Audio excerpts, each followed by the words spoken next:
Доброго времени суток. Немножко расскажу, как переделали стойки на Aveo. Chevrolet Aveo 250 кузов. Поставили вверх Focus 2, подушка, подшипник тоже Focus 2. Отбойник вот этот родной от Focus пришлось немножко укоротить, примерно чуть больше половины, он где-то вот так вот. Пыльник Focus, пружина родная от Aveo осталась, стойка обычная авеовская Каяба. Для того, чтобы сделать себе точно так же, немножко вам расскажу. Все это делается элементарно, буквально 15 минут. Вверху вымеряем дырки. Для этого надо подушку приложить снизу и отцентровать. Центровал ее при помощи, опять же, стойки в таком вот собранном состоянии. Выбирал центр, отмечал, правда, снизу отверстие, неудобно было немножко просверливать. Просверлили и установили уже собранную стойку. По ощущениям сразу говорю, машина стала намного управляться четче, меньше стала чувствительность на боковой ветер, как все Aveo страдают. Прошел я примерно на этих стойках уже 50 тысяч.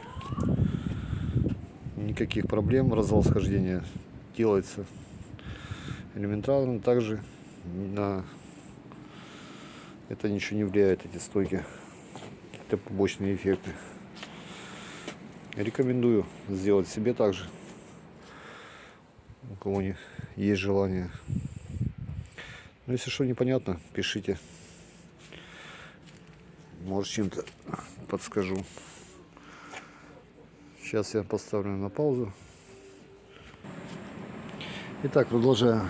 Вот я уже поставил стоечку. Осталось нюанс. Одеть резиночки. Стабилизатор уже стоит. Все затянуто. Сверху выглядит вот так вот. Болты от Ford. Тоже от Focus 2. Да, один маленький нюанс, ребят. Если вы будете ставить подушки фордовские, то на Форде вот этот шток чуть-чуть меньше. И придется чашку в этой опоре чуть-чуть засверлить. Будьте аккуратны, она завальцована. Там буквально полмиллиметра. Раздать, и у вас она станет как надо. Так, какие-то будут вопросы, пишите в комментариях, постараюсь вам ответить. Работает все замечательно. Машина часто ездит под грузом до 500 килограмм. 2 раза в неделю точно занимается перевозкой различных грузов. Все, жду комментариев ваших.